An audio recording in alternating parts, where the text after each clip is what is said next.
Bienvenidos a Entre Línea con William Herrera. En esta oportunidad vamos a conversar con el doctor Ramiro Orías Arredondo. Ramiro Orías Arredondo es un consultor nacional e internacional en temas de justicia e institucionalidad democrática. ¿De qué vamos a hablar? Pues vamos a hablar de la autoprórroga de las autoridades judiciales, precisamente. Ramiro, ¿cómo has tomado, cuál es tu lectura de esta resolución del Tribunal Constitucional? Gracias, William. Efectivamente, como muchos hemos visto con preocupación esta decisión del Tribunal Constitucional Plurinacional de Bolivia, porque creemos que se excede en sus atribuciones y arbitrariamente dispone de forma anticipada, antes de que los hechos se den, la prórroga de mandatos de las altas cortes y del Consejo de la Magistratura, ¿no? Recordemos que el Código de Procedimiento Constitucional boliviano dice que el procedimiento de consulta es un proceso para contrastar si un proyecto de ley, antes de que sea aprobado, está conforme o no a la Constitución, y lo único que puede hacer el Tribunal Constitucional es declarar la constitucionalidad o la inconstitucionalidad de todo o parte del proyecto de ley. Sin embargo, en la parte No resolutiva, llamarle o ponerle a lo que no le han pedido. claro, no, además que dispone la prórroga, Por eso. ¿no? Cuando en realidad no puede disponer, simplemente decir la prórroga es constitucional o es inconstitucional y devolverle al legislativo para que siga tratando. Pero aquí aparentemente hemos entrado en un falso debate, porque esta consulta, que tenía que ver con los 45 días de transición en las que pudo haber un vacío de poder, sirvió para postergar las elecciones por más allá de los 6 meses, y cuando en realidad el debate de fondo era cuáles son los elementos que tienen que tener, de acuerdo a la Constitución, ese proyecto de ley para convocar a las elecciones judiciales. ¿Cuáles son las consecuencias de todo esto, Ramiro? Pues lamentablemente yo veo que aquí hay una primera consecuencia que tiene que ver con la debilidad o la erosión del Estado de Derecho, ¿no? Creo que esta decisión puede configurar inclusive un incumplimiento a la Carta Democrática Interamericana, ¿no? La Carta Democrática Interamericana establece que las democracias representativas están basadas en la independencia y separación de poderes, y particularmente en las garantías de independencia judicial. El régimen boliviano ha establecido como una garantía de independencia judicial la elección judicial. Se suponía que con la elección judicial se alejaba del poder político, y es una garantía reforzada, doble, que en ningún país existe, porque los magistrados bolivianos tienen todas las garantías judiciales propiamente dichas, pero además son electos. Entonces tienen además las garantías y se aplican los estándares interamericanos para las autoridades electas. ¿Y qué dicen los estándares interamericanos aplicables a autoridades electas? Que sus mandatos tienen que ser claros y definidos. De hecho, la opinión consultiva sobre la elección presidencial indefinida dice: ninguna autoridad electa puede prorrogarse más allá del término que está establecido en su mandato. Entonces aquí hay un doble incumplimiento. Se está afectando la independencia judicial, pero además se está afectando los principios básicos de que no pueden haber funcionarios públicos electos que se perpetúen en el poder. ¿Y qué te parece ese argumento del tribunal, que es el que entiendo han usado en su mayoría ahora, en el decir que para evitar un vacío judicial han hecho la prórroga de alguna manera? Bueno, en realidad ellos dicen que para evitar un vacío de poder, ¿no? Ajá. Y no era que todo el poder judicial, todo el órgano judicial iba a dejar de funcionar, solamente sus altas cortes, donde está el 1% de la carga procesal del país, los tribunales departamentales, los juzgados de instancia, iban a seguir funcionando, y pues se da una vacancia, y eso más bien, esa vacancia era un incentivo a que la Asamblea Legislativa convoque y llegue a los consensos necesarios para reglamentar este proceso. Hoy creo que con esta decisión es un incentivo más bien a la no Contrario. convocatoria, Claro, ¿no? Porque claro. bueno, ahora Con una gravedad que además dejan abierta la posibilidad, dicen hasta que hayan nuevas elecciones, que pueden no haber nunca las elecciones y claro. por lo tanto ellos se quedan eternamente ahí. Sí, yo creo que además hay un tema más complejo porque los términos o los mandatos tienen un periodo fijo de 6 años para estas cortes, ¿no? Y los estándares interamericanos hablan de la provisionalidad, de que están prohibidas autoridades transitorias y que autoridades judiciales transitorias, ¿no? Y que los jueces tienen que tener un mandato claro de inicio a fin, ¿no? Entonces, al dejar abierto hasta un evento que depende de una serie de hechos políticos sin fecha, hace que la extendida provisionalidad de la justicia boliviana, donde muchos han hablado de que hay que trabajar en resolver el problema de los jueces transitorios, hoy se está elevando a la máxima potencia, se está elevando hasta los niveles más altos de Se la lo está judicatura, constitucionalizando, lamentablemente. lamentablemente. Claro. Ahora, se está barajando la posibilidad de un juicio de responsabilidad de los magistrados y la posibilidad de una ley y que en esa ley se pudiera establecer la cesación inmediata de las autoridades y de paso, por supuesto, comenzar el proceso eleccionario. ¿Cómo es esa posible medida? Bueno, esa es una decisión política, ¿no? La Constitución boliviana establece un sistema de rendición de cuentas y aquí claramente hay una tipificación de prevaricato, ¿no? Que es haber fallado en contra de una norma expresa y terminante de la Constitución que establece claramente un periodo de 6 años y además dice que no son reelegibles. Entonces el espíritu del constituyente era que estas autoridades no pueden quedarse más allá de su término, ¿no? Ujú. Y por lo tanto yo creo que procede el juicio de responsabilidades, pero claro, es este famoso impeachment, no es un impeachment, es un juicio Sí, político, claro, ¿no? claro, claro. Y bueno, hay varias, digamos, variables que hay que considerar para ver la procedencia del juicio.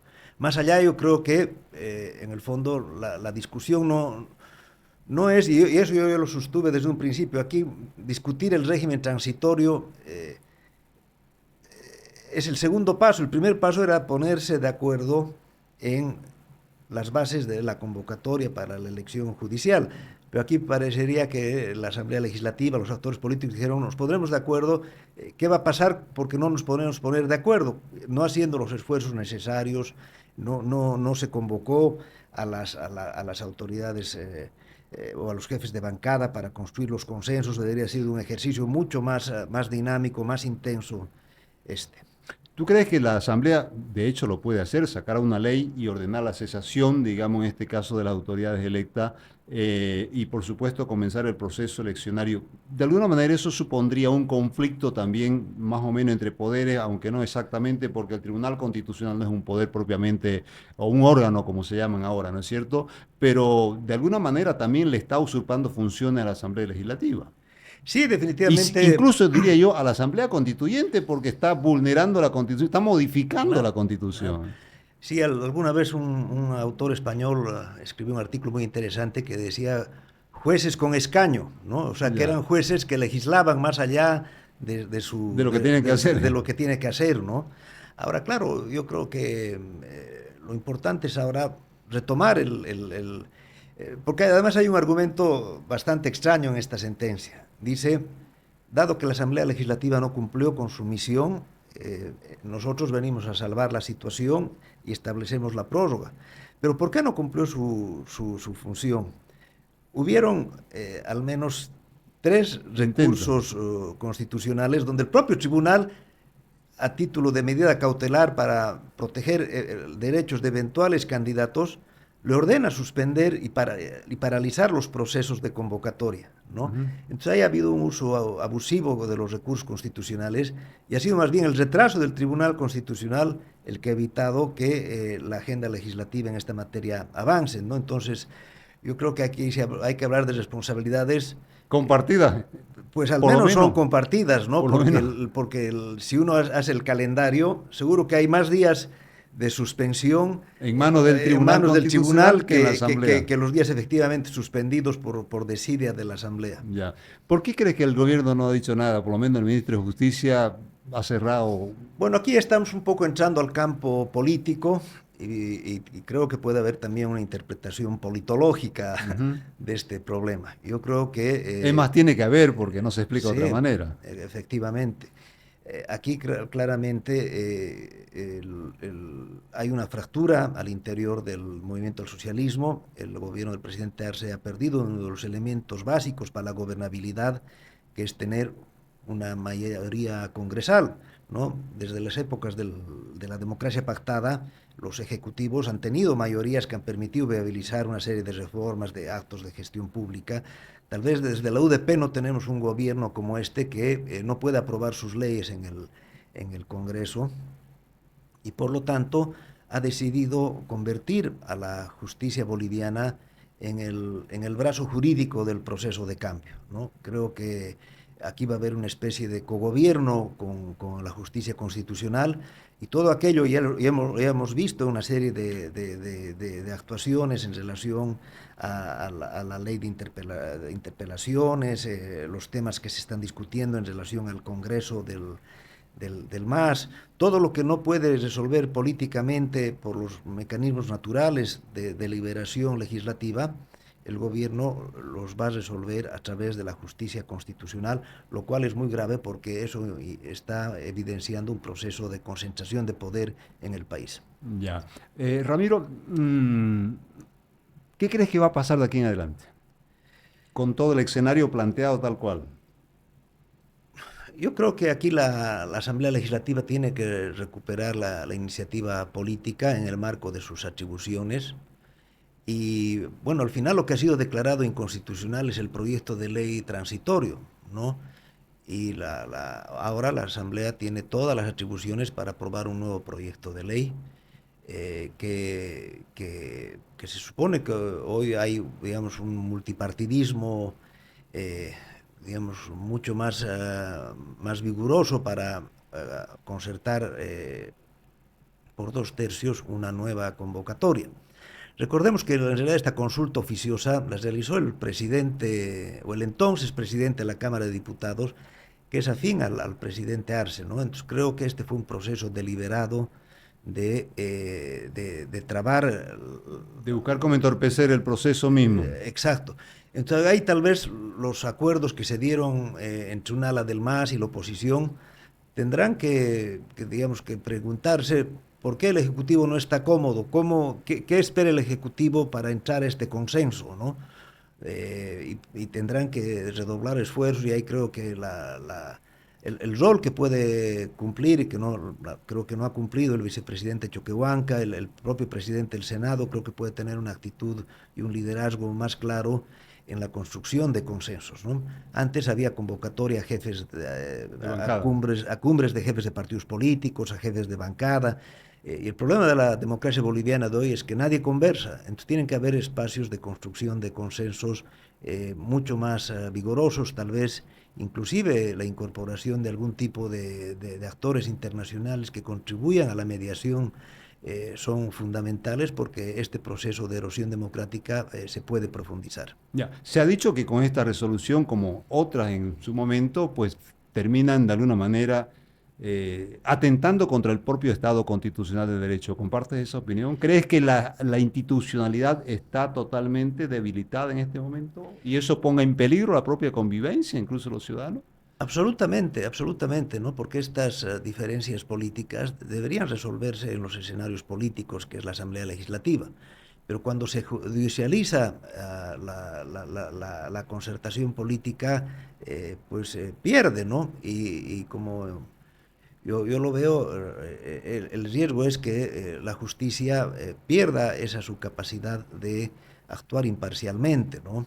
El hecho de que no estemos hablando solamente de una prórroga de mandato, sino de una autoprórroga, donde el Tribunal Constitucional, en beneficio propio, declara una decisión, nos muestra que estamos en los márgenes del Estado de Derecho y los riesgos que puede significar el rol que pueda tener una justicia constitucional de este calibre. Ha hecho de juez y parte el Tribunal Constitucional. Absolutamente. Primera vez que se ha visto eso en la historia boliviana. No, y la Constitución boliviana señala expresamente la prohibición de los servidores públicos de decidir en aquellos casos donde tengan un interés. Y aquí claramente han fallado en beneficio propio, han hecho de juez y parte, y por lo tanto eso hace que este fallo sea insalvablemente nulo hacia adelante. Ya. Ramiro, aprovecho de tu condición de consultor internacional. ¿Cuánto afecta esto a la imagen de Bolivia en el exterior?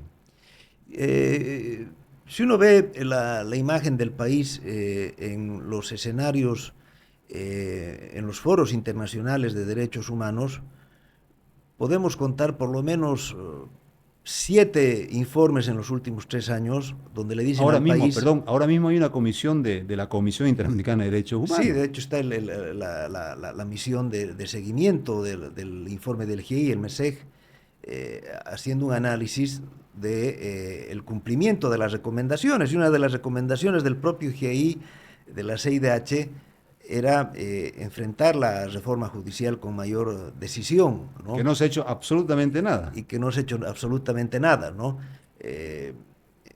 Recordemos que este año empezamos con un debate, ¿no? O reforma constitucional, reforma judicial, que se impulsó desde el grupo de juristas independientes, o elecciones judiciales, ¿no? Que no se podía hacer un referéndum porque teníamos las elecciones judiciales y ahora estamos a diciembre y no hay ni reforma ni lo uno ni lo otro. Ni elecciones. Y estamos pa' peor como antes.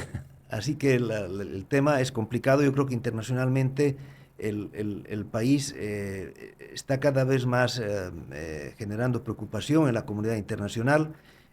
Antes teníamos informes de órganos regionales como de la Comisión Interamericana de Derechos Humanos, pero en el último tiempo informes ya que se tratan en el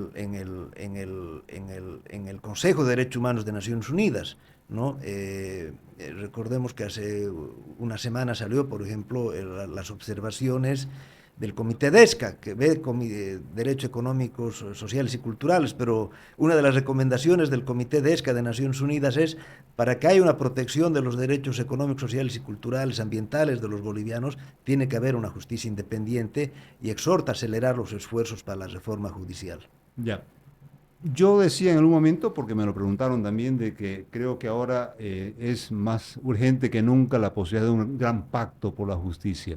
¿Crees que es posible un gran pacto, un gran acuerdo para salvar toda esta situación? No solamente la designación, que es uno de los problemas, o por lo menos el problema inmediato, pero también el otro gran problema es la reforma judicial, que no se ha hecho absolutamente nada. Y que eso pasaría en todo caso, o se allanaría en todo caso, con un gran acuerdo político, ¿te parece? Sí, definitivamente yo creo que hay, digamos, una agenda de gobernabilidad democrática pendiente. Está la reforma de la justicia, las elecciones judiciales. Hay discusiones sobre cómo deberían ser las elecciones primarias, reformas electorales, reformas políticas. Hay una agenda que presentó Comunidad Ciudadana en el momento de negociar la votación de la presidencia y del Senado. Se habla de presos políticos.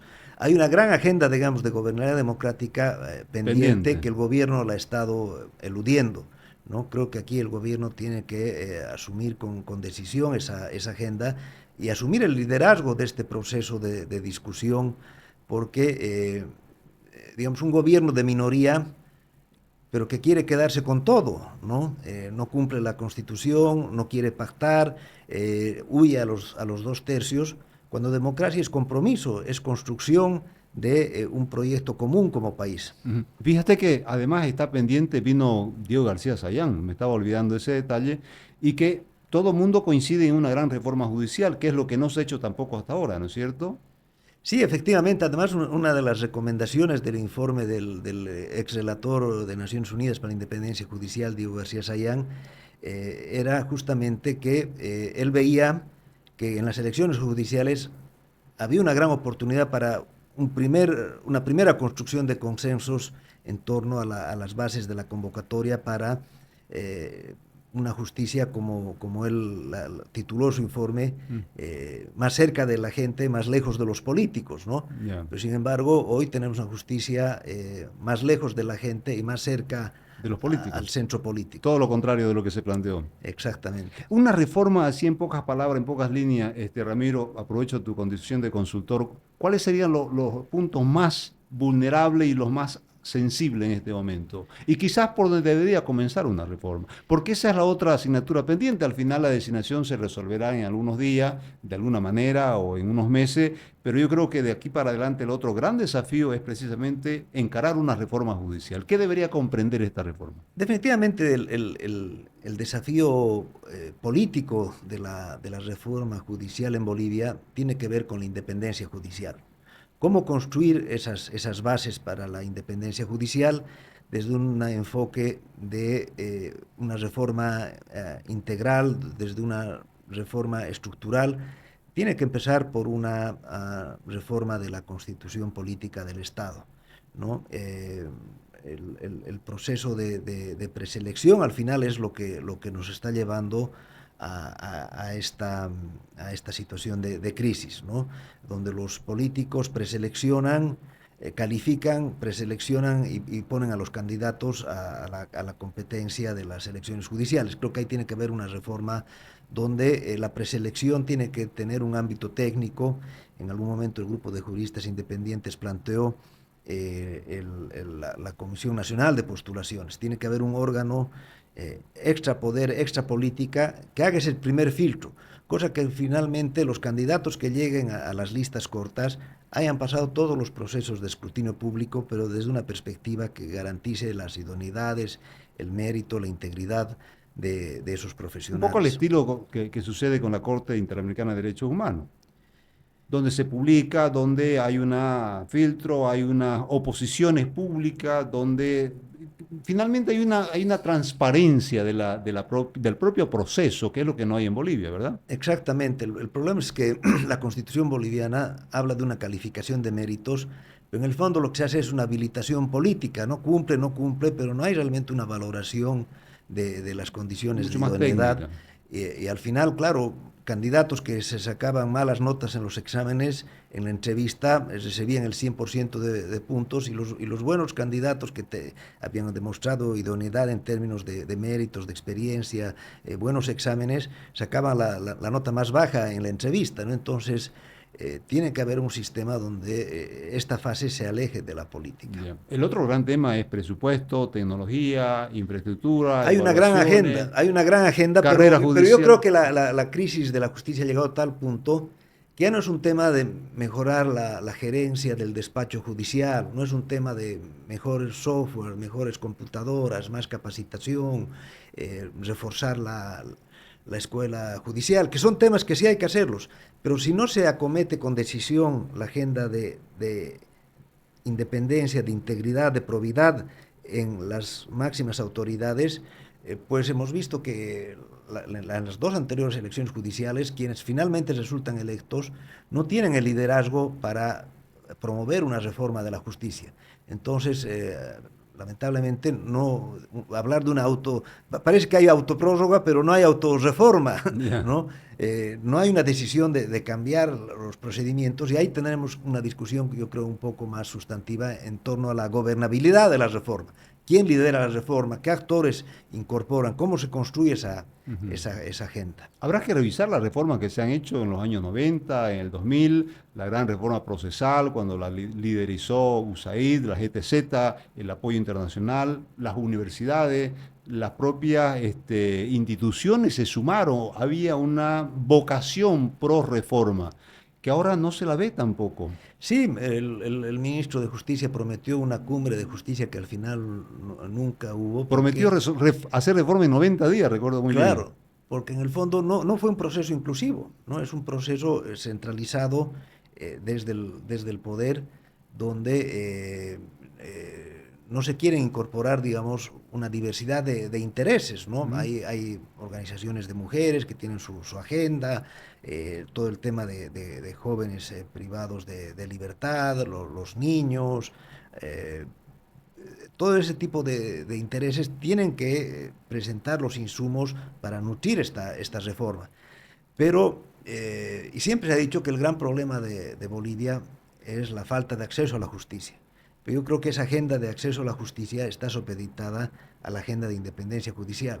Mientras no hay independencia judicial, todo lo que se haga es maquillaje. Es relativo. Sí, no va a tener un impacto en una justicia. Entonces, cualquier reforma debería comenzar por ver cómo garantizar realmente la independencia del Poder Judicial. Sí, porque se pueden mejorar los servicios, se puede ampliar la cobertura. De hecho, en el informe de fin de año del presidente del Tribunal Supremo de Justicia mostraba, por ejemplo, la creación de nuevos juzgados, pero en el fondo es ponerle lubricante nuevo a un motor viejo, ¿no? Que ya no funciona, no o funciona muy mal. Claro. Se nos va yendo el tiempo, Ramiro. ¿Qué espera de la justicia en el 2024? Bueno, pues el año 2024 va a ser un año particularmente difícil en el país. Elecciones primarias, censo y Pacto fiscal, fiscal, redistribución de escaños. Hay una gran agenda. Preelecciones. Sí, hay una gran agenda. Y en ese sentido, el resolver el tema de la elección judicial el primer trimestre del año creo que es la prioridad del país. Incluso debería ser una prioridad para el propio gobierno, para garantizar su propia gobernabilidad. Así es. ¿No es cierto? Así es, pero... Esto tiene que ver con la seguridad jurídica, con la seguridad ciudadana, pero no sé si lo ven así o no lo ven así. Es que lamentablemente creo que la agenda de largo plazo la hemos ido perdiendo y todo está, digamos, sometido a la contingencia política, ¿no? A la lucha de corto plazo por el poder. Por el poder. Gracias, Ramiro. Se nos fue el tiempo. Gracias, William. Un gusto compartir tu programa.